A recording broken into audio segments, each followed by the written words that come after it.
evening. It's 7 o'clock. We like to start our meetings on time. We appreciate council being here, staff, and our visitors. Thank you all for being here tonight.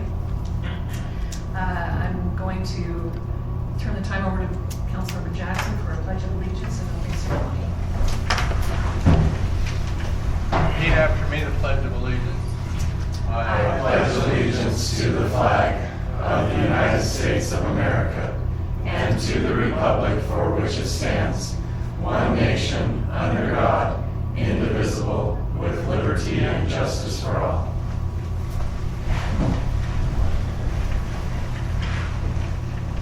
Our Father in heaven, as we come before thee, as a body of city council and mayor this night, we're grateful for the opportunity we have to serve.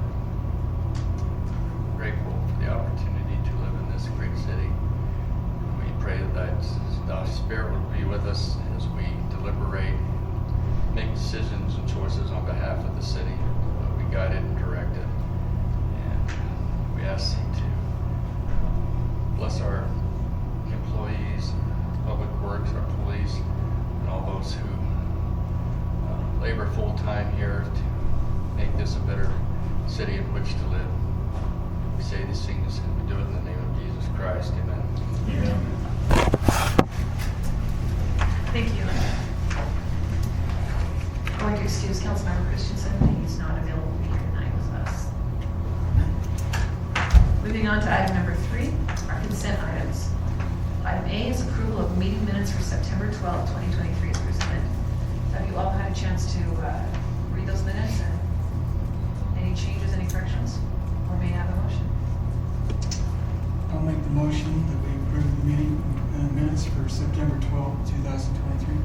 I'll second. I have a motion and a second. All in favor? Aye. Any opposed? All right, motion carries. Thank you. Item B, advice and consent of mayor's release of a planning commissioner.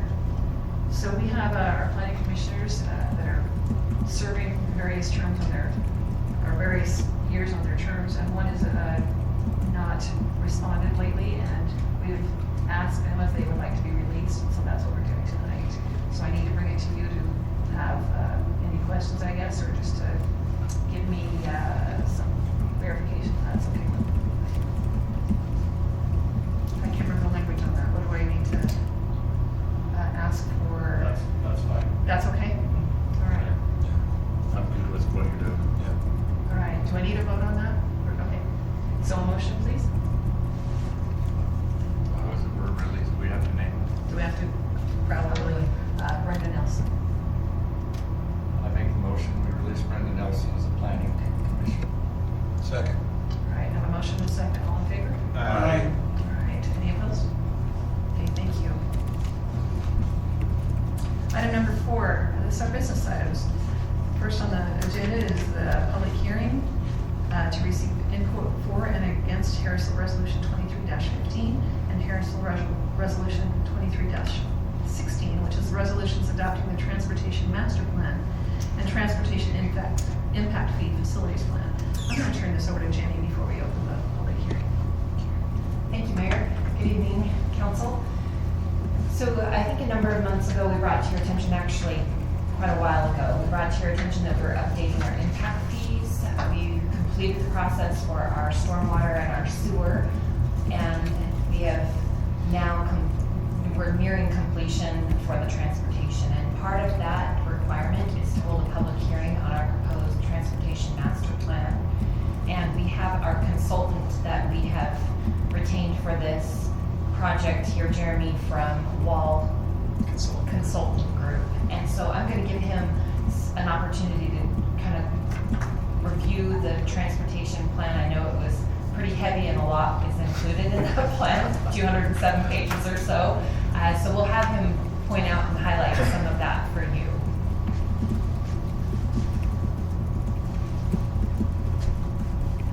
As soon as I can locate it, sorry. There we go. And you want the mouse. Thank you. You will need this too, Jerry.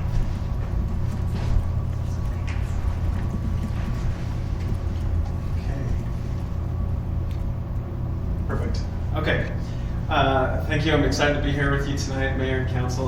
My name is Jeremy Searle. I'm the project manager with WCG, or Wall Consulting Group, on this project. And to start off, I just have to say your staff is wonderful. It's been a real pleasure to work with them, and it's been a really fun project. So I'll just give a kind of quick overview. I'm just planning to scroll through the master plan and point out some key things, and then I'll be happy to answer any questions.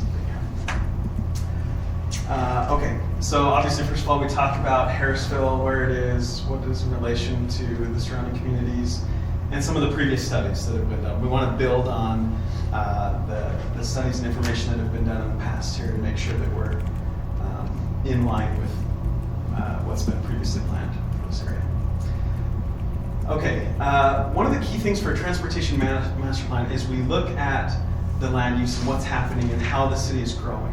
So we look at the general plan, the zoning maps, the future land use maps, and we talk a lot with city staff to find out where are proposed developments happening, what do we expect to happen in the future, what kind of growth we're seeing. Jeremy, can you just admit Matt into the... Oh. Thank you. Yeah. Okay. Welcome to the meeting, Matt.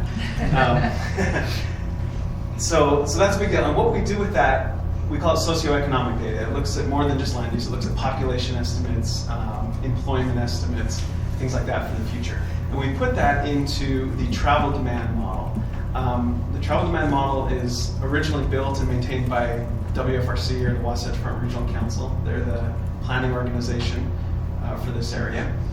And we take that and we refine it to be specific to Harrisville. And this covers everything from Brigham City all the way to Santa Quin. So this is the whole Wasatch Front model, and WFRC has refined this to be to project future traffic volumes and demand from a regional perspective.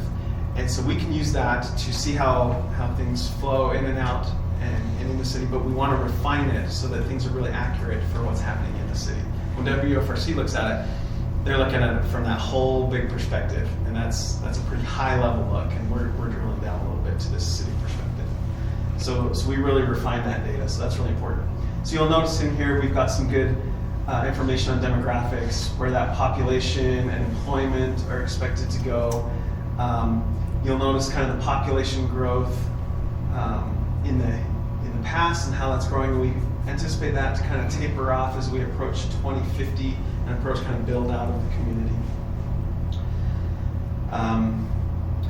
And so anyway, we put that into the travel demand model and look at what those future demands on your roadways will be, and we'll talk about that in just a minute. We also look at the functional class of the roadways, so whether they're arterials or collectors or local roads. You can see this is the existing functional class map. You've got your arterial on US 89 here with some collectors throughout the city. We'll look at the future functional class map a little bit more. One thing I want to just pause on for a second is level of service standards. Level of service is a way that we can measure the capacity of a roadway, or how much volume it can handle. For the city, we have determined that level of service C or better is acceptable. And I don't want you to think of this like school, where if you get a C, well, that's not a very good grade, right? What this means is there are, what we call a stable flow on the roadway. Okay, so there's cars on the road, it's continuing flowing, but it's not failing, it's not experiencing backups or anything like that. And that's good, that's a good thing. If everything was level of service A, that means that you've got too many lanes on your roads. You're building roads that are way too big. We have a 5-lane road when we could just have 1 lane each direction, right? So we don't want to overbuild, but we also don't want to underbuild, okay? So anything from level service A through C we determine is acceptable. If it's getting into E and F, that is failing. We're seeing a lot of congestion, a lot of queuing, things like that. Just as a side note, most cities and UDOT have level of service D or better as acceptable. So the city is already maintaining a higher level of service than many entities. So, okay, this talks a little bit more about land use for the existing conditions. This shows some of the data collection that we did throughout the city to look at daily volumes and truck percentages, speeds, things like that. Okay, so this is the existing roadway network and kind of how it's functioning now. So you'll notice a lot of green, that's level service A or B. Some roadways are at level service C. Okay, so again, that stable flow. But as volumes go up, they'll start to get into that level service D, E, or F frame. Okay, so that's existing conditions. We're also talking about the existing transit service in the community, what's happening there. We talk about the planned transit projects in the area. This is again through WFRC. And the planned active transportation projects in the area. So active transportation, things like bike lanes, trails, things like that. Okay, so then we start looking out into the future. So this is our future 2033, or 10 years out. And this is if we didn't do anything to the roadway system. You start to see more yellow and some red in here, meaning things are going to start to fail if we don't do something to the roadways here. And so we identify a list of projects. We have 6 roadway projects. Some of these are new roadways. Some of these are improvements to existing roadways. But these are all projects that we anticipate needing within the next 10 years in the city. So again, 6 roadway projects, and then we also have some intersection projects. Jeremy, would you admit Matt again? Apparently he like exited and wants to be back in. Oh, sorry, I should know. That's okay. He said he lost connection. Okay. Okay, and then we also look out to future 2050. That's the planning horizon that WFRC and other entities use. And again, if we don't do anything, we start to see more failing levels of service. And so to help address those, we've identified additional projects. We've split these into phase 2 and phase 3. So phase 2 is between 2033 and 2042, that 10-year time frame. And then phase 3 is 2043 to 2050. Okay. So only 1 roadway project and 2 roadway projects in phase 3. Okay. This is the build scenario. So if we build these, we get good levels of service through here. Okay, so this details out our intersection projects. In phase 1, or the next 10 years, we have 3 intersection projects, and then the public works building, and then 3 intersection projects in phase 2, and another one in phase 3. The projects in phase 1 can be used in your impact fee analysis, or meaning we can collect impact fees for those. We cannot collect impact fees for projects that are planned beyond the next 10 years. Okay, and that's according to state law. Okay, so here's a map of your future projects. You can see the circles represent those intersection projects, along with the public works building, and then the lines on the map represent the roadway projects that are planned, and the colors of the different phases. So red is phase 1. Okay. Here's our future functional class map and intersection control. So you can see some new signals planned for the future on here, as well as some new roundabouts on Harrisville Road that we have planned. Here again is our capital facilities plan, or the projects that are planned in the next 10 years. This is what feeds into our impact fee facilities plan. So that's how we determine how much of that is impact fee eligible. And again, there's the map for just the projects in the next 10 years. And then the conclusion. So the rest of this is just appendices, count data, cost estimates, things like that. You're welcome to dig through the appendix, but not worth it. But those are kind of your key things. So planning out your transportation system into the future, and that's really key. It's a good thing to do as a city, to make sure you're planning for that your impact fees are up to date. As you know, inflation has really caused havoc in a lot of cities' budgets, and so updating those impact fees and preparing for the future is really key right now. So I'm happy to take any questions on the master plan.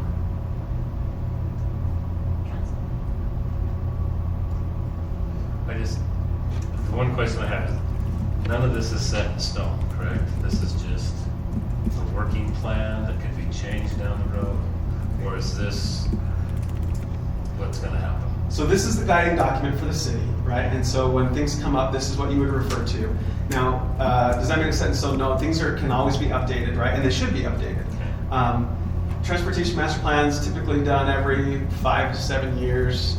Some do a little more often, depends how much you want to do your impact fees. But yeah, about every 5 years or so, I'd say you need to update your plan and make sure you're on the right track, right? And that things haven't changed. So yeah, things are always updated.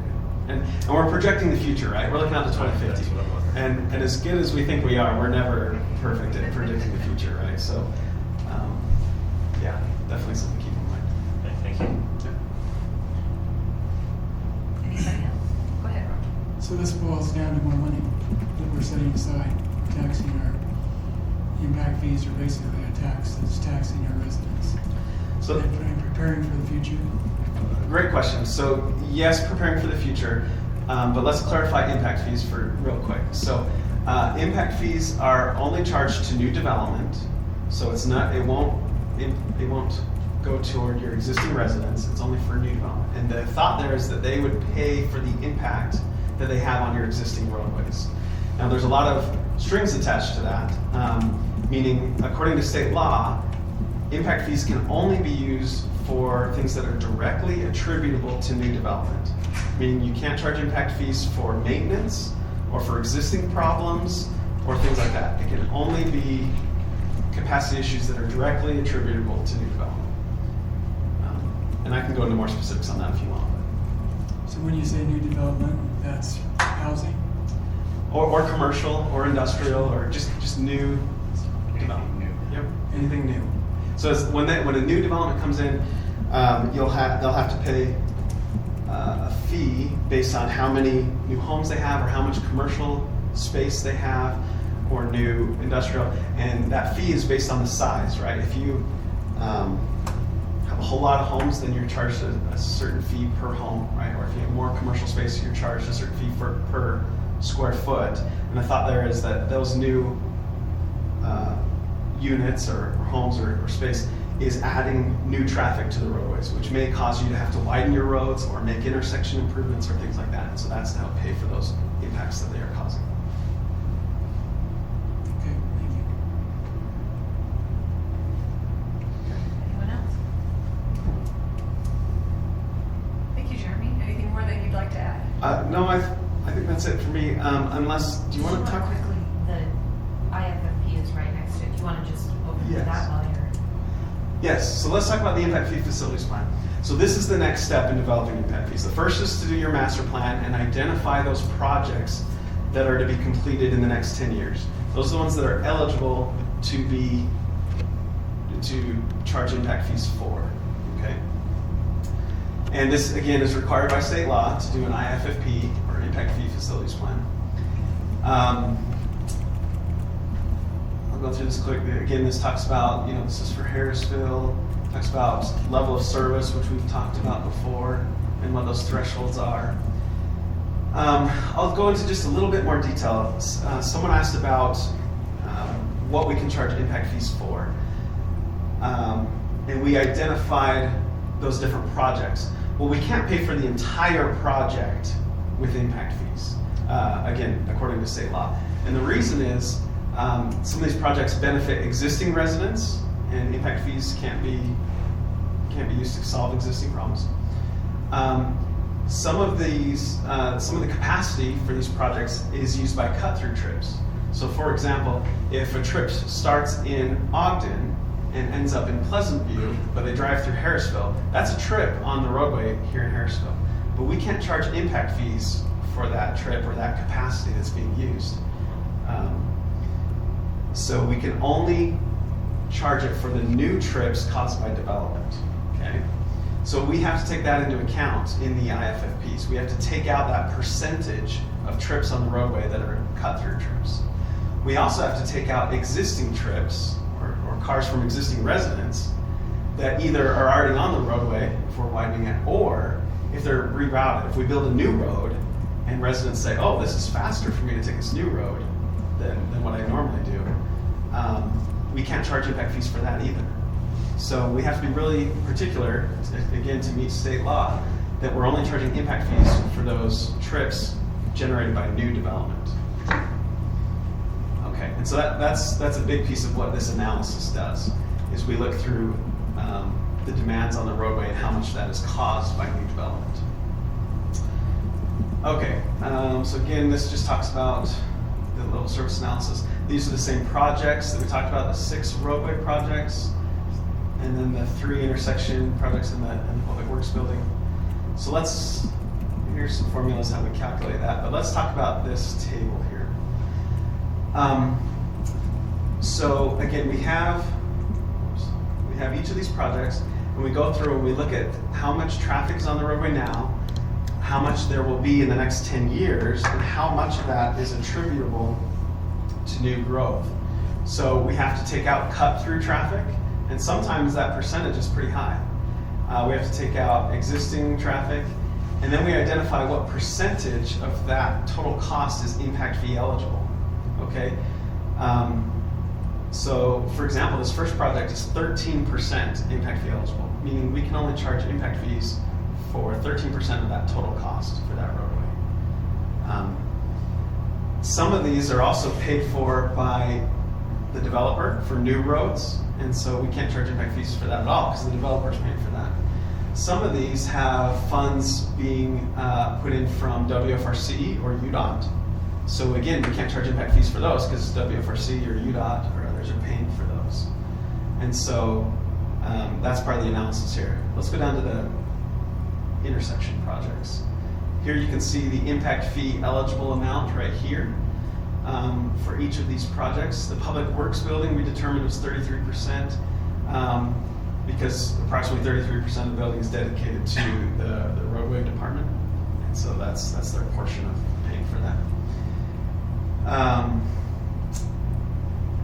And then we have these intersection projects. Some of these, again, are going to help being paid for by neighboring communities and WFRC. So this last column, you can see the impact fee eligible cost for intersections here. Let's see, I have the sum here. Okay. The total impact fee eligible cost for Harrisville is $3.8 million. So that's how much we can collect in impact fees over the next 10 years. Okay, and again, these can be updated, 5 years from now or whenever you decide to do it again, and that amount will be updated.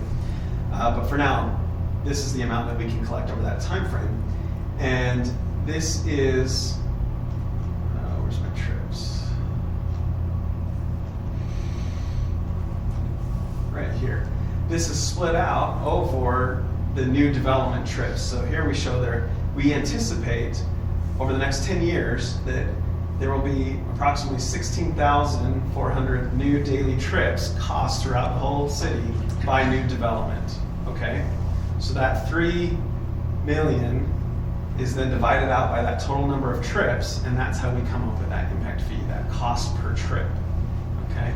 So this impact fee facilities plan basically identifies how much of each of these projects is impact fee eligible and how many trips are anticipated, and then we provide this information to our finance experts. So in this case, it's Zions Bank, and she takes it, she refines it a little bit by accounting for inflation, what's already in your impact fee fund.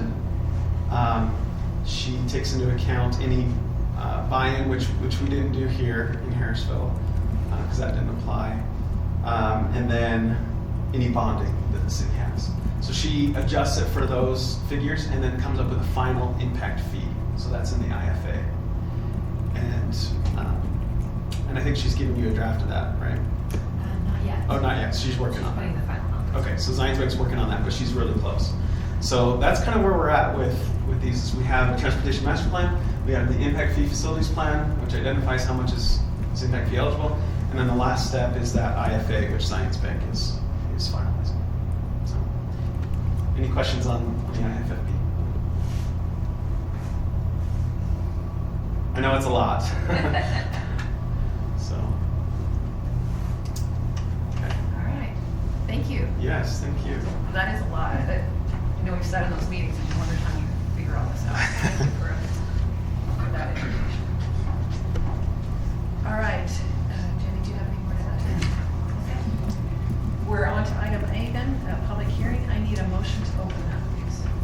motion we open the public hearing. I'll second it. I have a motion and a second. I need a roll call on this, don't I? Or just no? Okay, no. All in favor? Aye. Okay, any opposed? All right. Okay, this is the opportunity for anyone in the audience that wants to say anything or have any questions about the two resolutions. They can come up and you have 3 minutes to present anything. It's not a conversation, it's just a way to state your concerns, so you're welcome to come to the podium.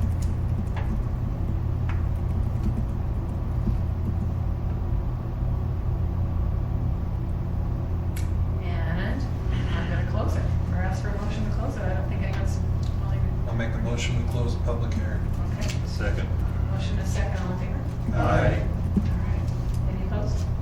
So motion carries.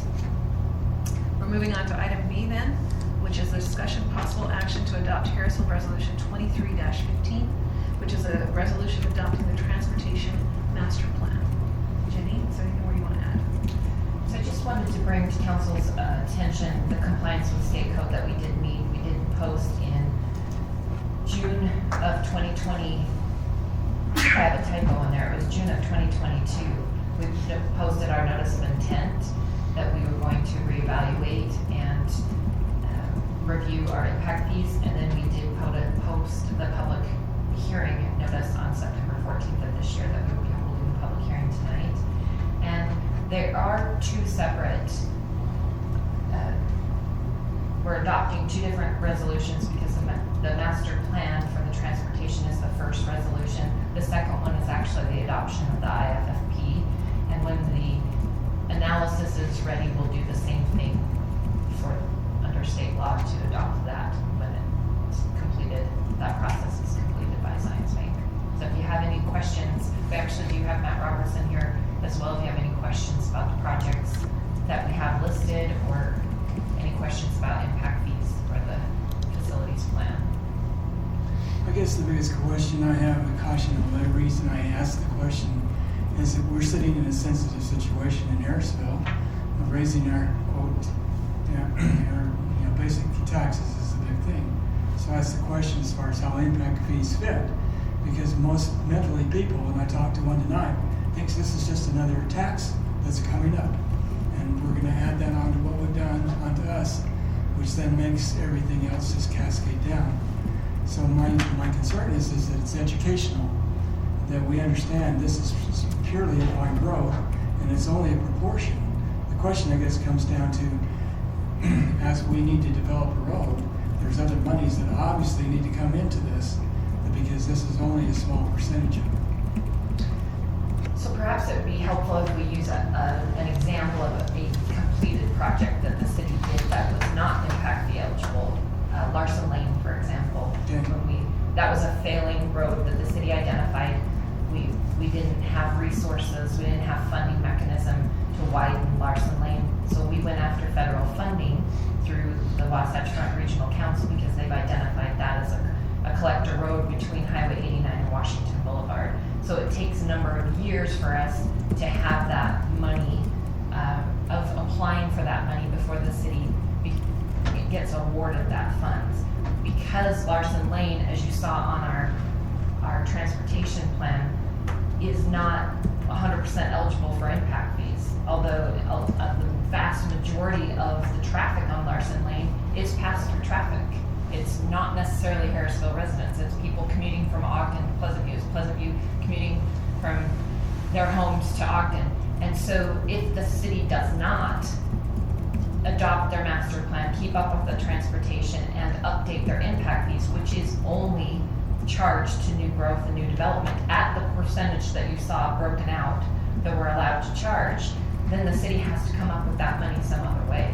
We have to use our Class C road funds, which we can use to maintain all of our city roads, and the cost of those projects. Larson Lane, off the top of my head, was a $4-point-something million project that we were awarded, and the vast majority of that was paid for, 90+% of that project was paid for by federal funding. So the city's able to actually reduce, if your concern is property tax, the city's actually able to reduce property tax or keep them lower by updating our transportation plan, adopting a new plan and adopting a new IFFP, and then the IFA, which actually sets the dollar amount that we're able to charge each resident or home builder as they're building a house. Impact fees are charged at the time of building.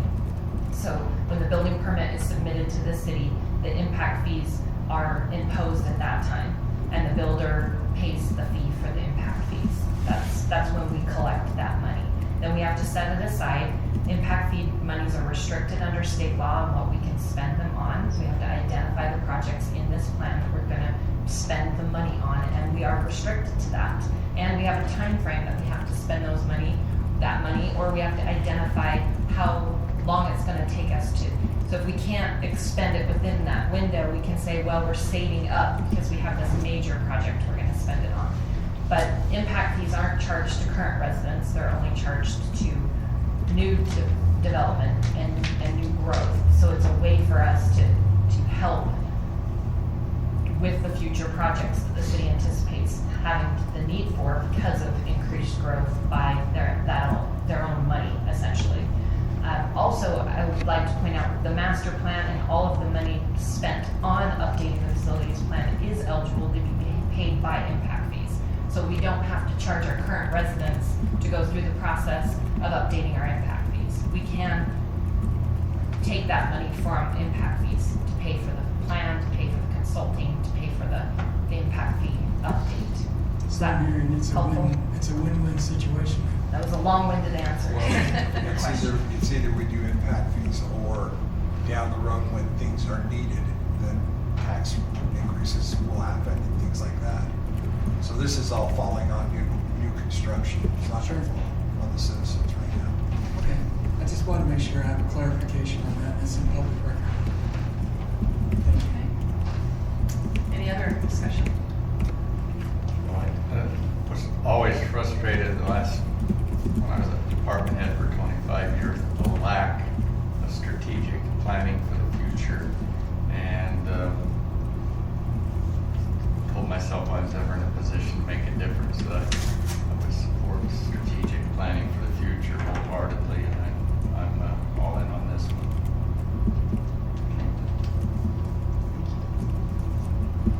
Any more discussion? All right, if not, we're on item B. Could I have a motion, please? I motion that we adopt Harrisville Resolution 23-15, the resolution adopting the transportation master plan. Second. I have a motion and a second. Councilmember Loveland? Yes. Councilmember Jackson? Yes. Councilmember Weiss? Yes. Councilmember Williams? Yes, Okay, motion carries. Thank you. Item C, discussion possible action to adopt Harrisville Resolution 23-16, which is a resolution adopting the transportation impact fee facilities plan. Jenny, any more on that? Unless I'm happy to entertain any other questions about how that fee is determined. I've got a question. How long can we hold these fees before we actually have to start using them? So we collect the fees, we're supposed to expend them within 6 years. 6? But again, if you have a major project that's listed on your facilities plan that's going to cost millions of dollars or higher, they do allow you to capture that money for a longer period of time as long as it is allocated for that project. But we're restricted. It would never be the case that we could spend it on a road maintenance project that we're trying to upkeep, or we're trying to do a slurry seal somewhere. We're not allowed to do that. We have to eventually expend that money where we have identified in the plan that we're going to spend it. Is that helpful? Yeah, 6 years is kind of The guideline, rule of for thumb. sure, yeah. Any more discussion? All right, we're on item C then. May I have a motion?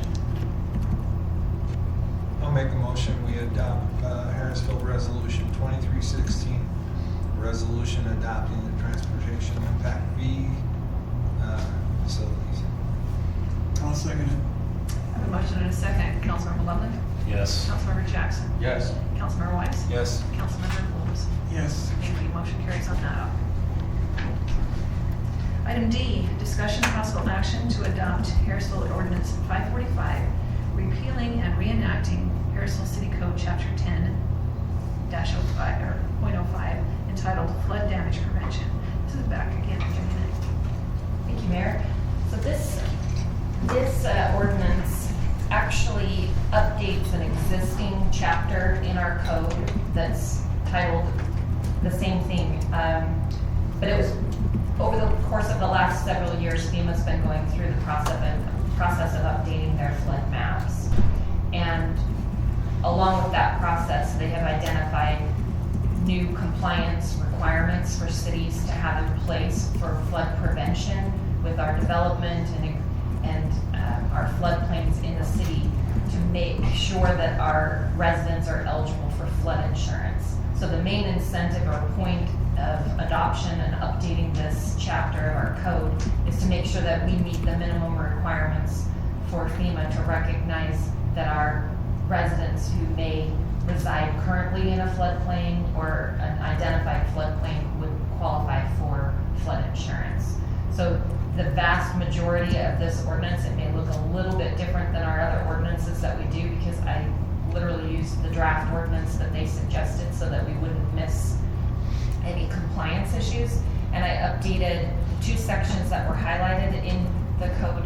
The first was the penalty section on page 14 to be consistent with the penalties in the other areas of our code. One is a civil penalty for noncompliance and the other is a Class B misdemeanor for noncompliance. And the other, I updated page 15 designating our public works director as the floodplain administrator. So he will review the floodplain. And this is mainly on the development side for new developments. We identify that as we go through projects, but again, to make sure that we meet the minimum requirements for our existing residents to qualify. So if there's any questions on that, I will rely heavily on staff to help me with those. Any questions for staff? It's just gonna be a long hand we can go. Feel like you've been run under the bus. No, this is all, no, it's coming. Right. Petition or raft. Thank you. All right. Can I have a motion? I'll motion that we adopt Harrisville Ordinance 545, repealing and reenacting Harrisville Code, Chapter 10.05, entitled Flood Damage Prevention. I'll second it. All right. Motion and a second. Councilmember Levin? Yes. Councilmember Jackson? Yes. Councilmember Weiss? Yes. Councilmember Williams? Yes. Thank you. Motion carries. Item E, this is a cemetery history discussion, which I think you guys are all interested in. I'm going to turn the time over to Jennie Knight. Thank you, Mayor. I feel like I'm a little on the spot. I tried to throw it to staff the last item, but. So this discussion stems from some information and a meeting that the mayor and I attended with our neighboring cities that are also included in the Ben Lomond Cemetery District. So it's a kind of a two-part discussion that we'd like to have tonight.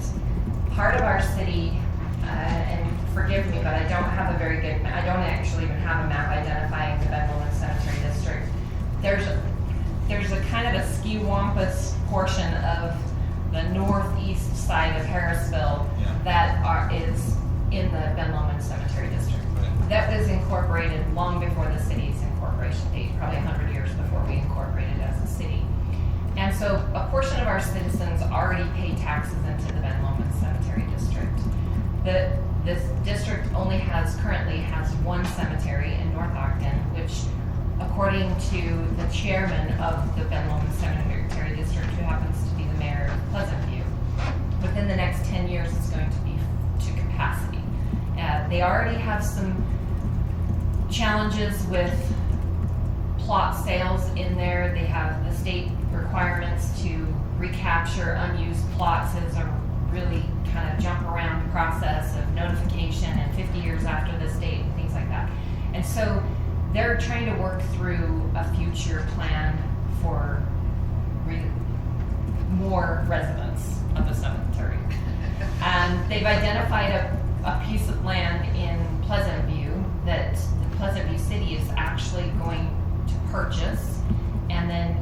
into an agreement with the district, so over the course of time, by the time that parcel is full for the cemetery, that will own that piece, and once they've paid back Pleasant View, essentially, the cemetery district will then own the property and expand the cemetery. They're hopeful that some residents, maybe in their area, will want to trade plots from the North Ogden spot to actually be buried in Pleasant View. And so they invited us to this discussion, number one, because part of our residents are in their taxing district and are impacted by the decisions that they make.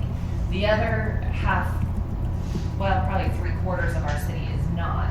But as you remember, a couple of years ago, we started our own process of incorporating our own cemetery district. We got some negative feedback at that time from the residents that were already paying into the Ben Lomond Cemetery District because they don't want to be double taxed on cemetery districts. And so we brought it to you.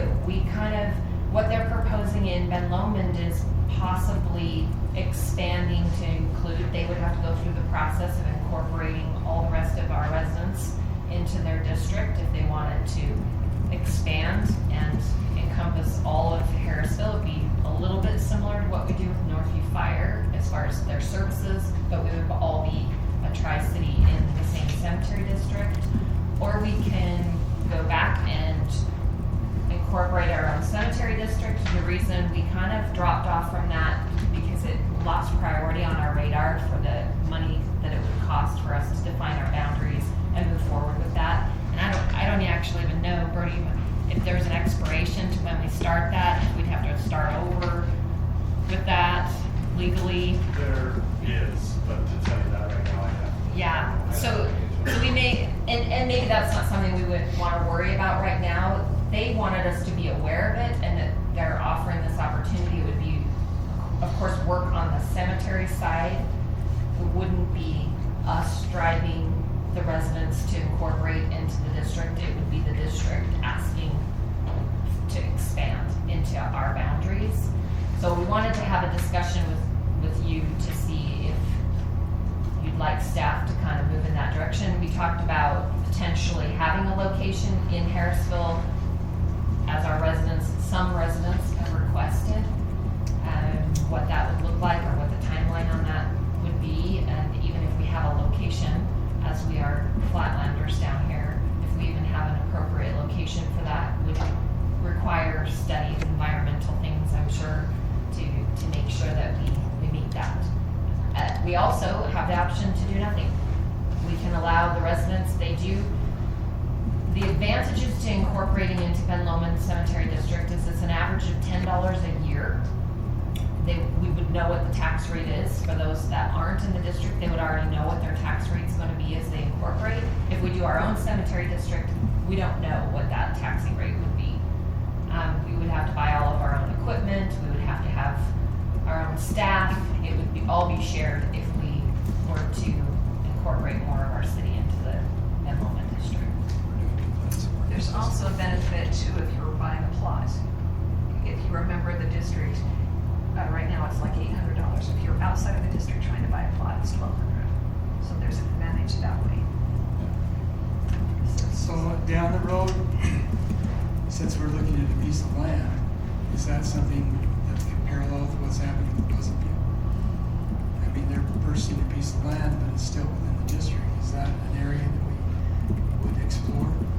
Potentially, when the time came, they figured the time frame on a new piece of land would give them 30 to 50 years. So it would be pretty far out there that it would become a priority for Harrisville to have a piece of land to put a cemetery for part of that district. Obviously, if we incorporate our own district, we have to find a piece of land. But it's really, we wanted to bring it to your discussion so that you can weigh the pros and cons. And again, we don't have to take action. They invited us to this meeting so that we knew what they were doing. They're forced with having to make some hard decisions on their own. They didn't want to raise taxes for their resident, their district. Another thing that they discussed in that is that they have been setting money aside, knowing that they need to purchase some land. So if city became a part of that district, we would be in that without having to raise that much money ourselves. So we're able to use, or be benefactors of that money that's already been raised.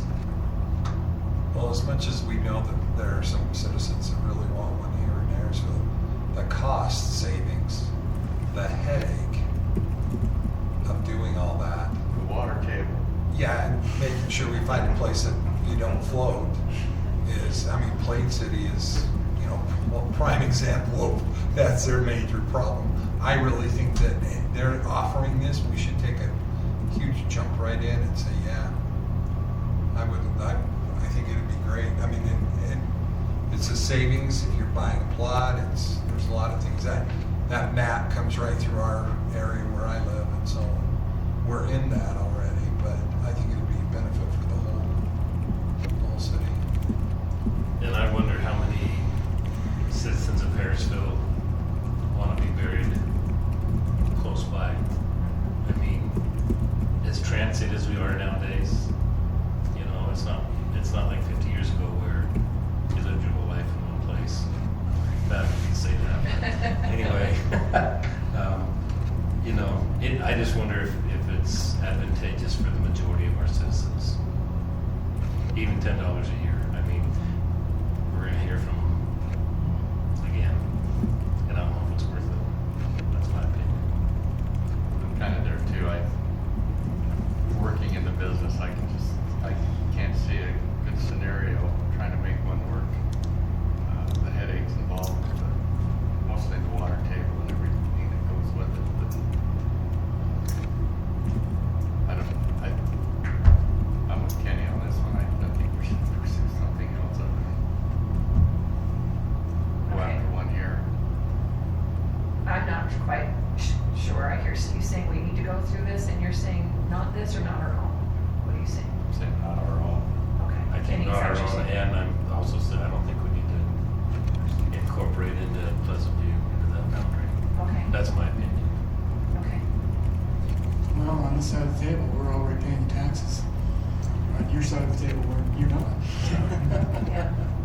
And it's not like $10 a year is a big deal, No. but we saw anyway.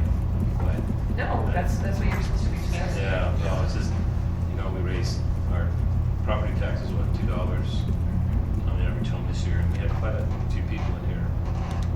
So, anyway, and like I said, I just don't know that there's enough people in Harrisville that care if they're buried in Harrisville or Pleasant View. I don't know. But offering that ability really is I think a good deal, because some of the other cemeteries are a little bit more than that around here, aren't they? 800. Yeah, that's about About par. there. Okay. So it's about par. So But then you charge to open them and close them, and that generally falls on the municipality. And full disclosure, I work for an outfit that really opposes municipal cemeteries. This is what everybody knows. Okay. That's interesting. So, what is the consensus here? I've got two here. I'm saying go. I'd like to explore it. I'm not giving 100% towards it, but I think getting as much information of what it would cost. I think the more information we get, the easier it is to make a decision one way or another. $10. That's all it's going to cost. $10 a year. It's gonna cost me $10 to find out more information. No, $10 a year. That's all it's going to cost. So what if we say that we're not 100% into this? We're divided. What if we tell them to give us some more information? Would that be helpful? I'm okay Yeah. with that. Yeah, I that's just all don't I'm want to jump asking in for. tonight. That's okay. That's why we need a discussion to know whether they, what direction they want to go. Is there a way we can survey the citizens? So the process of annexation is a little different for special service districts, which is cemetery, than a city when you're Right. talking about property. And I didn't dive into that, but we definitely can get the percentage of citizens that would have to even be on board to make it happen. I don't actually know off the top of my head how many that would need to be for it to even happen. But it's up to you. This is more of a head nod answer we were looking for here. If you want staff to dive information. Certainly, this was not meant to have a solid decision tonight. It was just to be a casual discussion on, it came to our attention, we obviously, to move forward with it, we have to have you guys on board, so we wanted you to be aware of it. They also didn't want us to hear rumors that things were going on and Harrisville was excluded, or the majority of our residents weren't gonna be part of that. They were very conscious of making sure that we knew what was transpiring in the district. Let's just say the fire district works. You know, it works. And so more information, great. Let's, dive into it. Would everybody like more information? More information, Yeah. great. Yes? Okay, so we'll start there. Maybe Yeah. staff will find out what it would entail, obviously the legwork is done by the district. It wouldn't be us. We wouldn't be annexing, we wouldn't be noticing, we wouldn't send the notices to residents. All of that's on the district. So is there still a way for Harrisville staff to somehow survey our citizens to see if they even care? We can put something in the newsletter, but you know how much, I know. we could do it, at one point, we could do Survey Monkeys for a certain amount of I think questions. it was only 40 people could. But only maximum of 40 responses without paying and expending money We from don't the want to city. spend money, so. So, Okay, So that's up to you guys to ask. okay, that's what I was gonna say, I'll talk to we them. could poll the fall festival people. That's an idea. That is an idea. Perfect. I'm just throwing that out there. I know we work on transparency, so in an effort to bring everybody on board, we could poll people at. That's not a bad idea either, because we probably would get enough people there that we could get at least a feel. Yeah. I think it's interesting, you should bring it all into Halloween. Very appropriate discussion. Yes. Okay, well, we'll move forward with that. Thank you, Mayor. We'll get you some more information and we'll put it on a future agenda for you. Okay, Thank you for the discussion, I appreciate that. thank you. Okay, moving on to item 5, public comments. It's an opportunity for anybody in the audience that wants to tell us anything that's on your mind, any concerns in the city, and you have a maximum of 3 minutes. Go ahead. Jason Hadley, resident of Harrisville. Just a couple of quick things. First of all, I wanted to introduce myself. I'm here in a little bit of an official capacity. I don't know how many of you have heard of the Northview Business Alliance. It's a brand new alliance that has started in our Tri-City area. So North Ogden, Pleasant View, and Harrisville. And I've been nominated, I guess, to be the government relations board member. So that's one of the reasons why I'm here tonight. And so I want to make myself available to all of you of what we can do as an alliance to help promote and bring in and to help push along good business. So we're there to actually point businesses in giving them all the resources that they need to be as successful as they can. So it is more than just a networking group, but that is a big part of what happens. But we have people from OWATC and various organizations that help businesses know all the resources that are available to them so that they can be successful in training. So I want to be a point of contact for the city, and then vice versa. If you know of someone who's coming in that we can reach out to, you can let us know so that we can be there to help support them. That would be great. And then just one final quick thing on the cemetery district discussion, just from tonight, just hearing what is said. I appreciate being able to look into it. I think the thought, though, of adding a tax burden on citizens for something they may or may not use should definitely be highly considered, especially where most are through your what are they called, mortuary cemeteries. That's where the biggest number of burial plots are, and we can't control that tax amount. That tax amount is independent of the city, but yet it reflects the city. So I think it should be used with extreme caution and judgment. Thank you. Jason, what's the name of your organization The again? Northview Business Alliance. Thank you. Anyone else?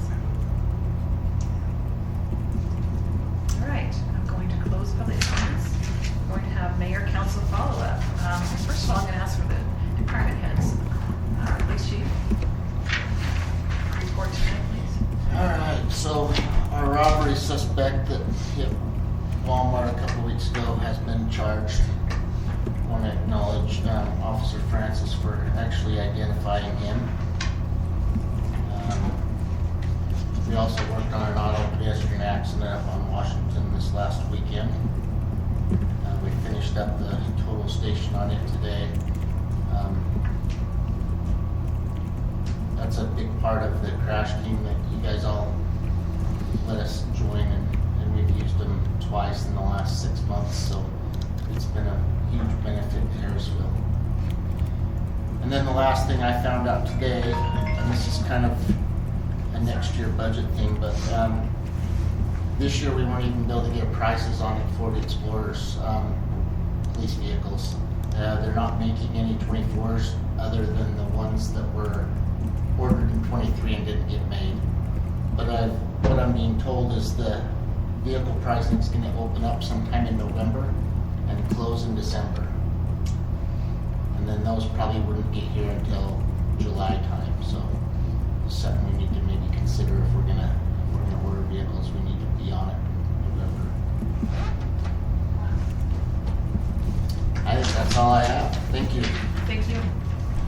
Director Schindler, Public Works. We had a really good meeting today with administrator of a grant that we're applying for to also help with the roadway costs of 750 West. They also informed us of some great information for our local businesses to look into getting some grant money that they can do. So I was kind of excited to meet him tonight and be able to pass on that information. Again, we're getting ready for the greatest time of the year. No plow season. Oh, I thought you were going to say the party. I mean, Well, we have been doing that. We've been helping Brian out. So we've got a secondary parking spot this year. So hopefully people won't be parking out on the highway. And that's the old bike track piece of property right off the highway. So we made a better entrance and exit right there, and we'll have signage out for overflow parking and lights in that area, so it's not, so people can use that for the fall festival. So we're just kind of keeping things moving forward and readily anticipating moving forward on the building. Had a few minor hiccups with our builder and architect, but I think we're getting those ironed out and should hopefully within the next 2 weeks see equipment and things moving forward. Cross my fingers. So, thank you. Thank you. We're going to excuse Brian tonight, but I'm going to let Jenny go over admin and the Fall Festival, if you don't mind. Certainly, thanks, Mayor. So while we're on the Fall Festival, that was Brian's item. He's kind of upped it this year. We're excited. He's assigned all the staff members' responsibilities. We went over at staff meeting this morning about who will be manning what booths. We're doing hot dogs and chips and water and candy and popcorn free for our residents through the donations that we received and solicited. And then we are partnering with PTA, so there'll be all their carnival activities as well. So we're looking forward to that. That is next Tuesday. Begins at 5:15. We encourage those that are participating in the trunk or treat to be in their places prior to that. We'll have a lot of parking attendants and help to show where people should get set up for that. So we're really looking forward to that and appreciate all of staff's efforts. It's a lot of work on our small staff to put these projects on, and so we're proud of how hard they work and how well they coordinate with each other. To shift gears into our admin, I hope this is the last time in the next 6 or 7 months I have to use the term moderate income housing report, but I think you all received the notice of our compliance, which was a great relief to me to know that we're in compliance with our strategies, and so we're continuing that work over the next year to make sure that we continue our compliance so we don't risk any type of penalty or funding loss. And the last thing I have to just touch base on, we've completed our first draft of the subdivision ordinance. As you're aware, state legislators mandated that city councils are not going to be involved in the subdivision process. We have had to update our code to meet that requirement. And the new state law does require us to hold a public hearing at planning commission level. The planning commissioners will get they are getting their first look as the packet went out. We'll be going over that in detail tomorrow and hold our public hearing at planning commission tomorrow evening. They don't necessarily have to take action depending on how many corrections or comments that we have. We may end up tabling that discussion if they have too many questions or we need to do any investigation on the changes that we've made. We've pretty much stuck to the state law requirements with it. And then you can see that coming to you in a future agenda, but before February when our deadline is to be in compliance. So we've enlisted help from Jones and Associates, and they've been a great help through the planning and creation of that ordinance for us. So that's an update on admin. Thank you. Okay, we're going to start at the end. Robert, you have anything for us tonight? Nope, fine. All right, Steve? Okay. No, I just want to thank Wilhelmson's for the senior luncheons. They are really nice. And I don't eat soup this time of year, but it was still good. No, it was, just going back, we had the senior luncheon today, and it was a lot of fun. It was enjoyable. We had a good variety of all kinds of food, and we had an excellent report from Weber County Human Services, and a lot of things that I wasn't aware of. I mean, programs that are out there for our benefit, and we don't utilize them because we don't know about them. It's that simple. So, I thank Diana. She helps push me on this. Thanks, you both. Okay.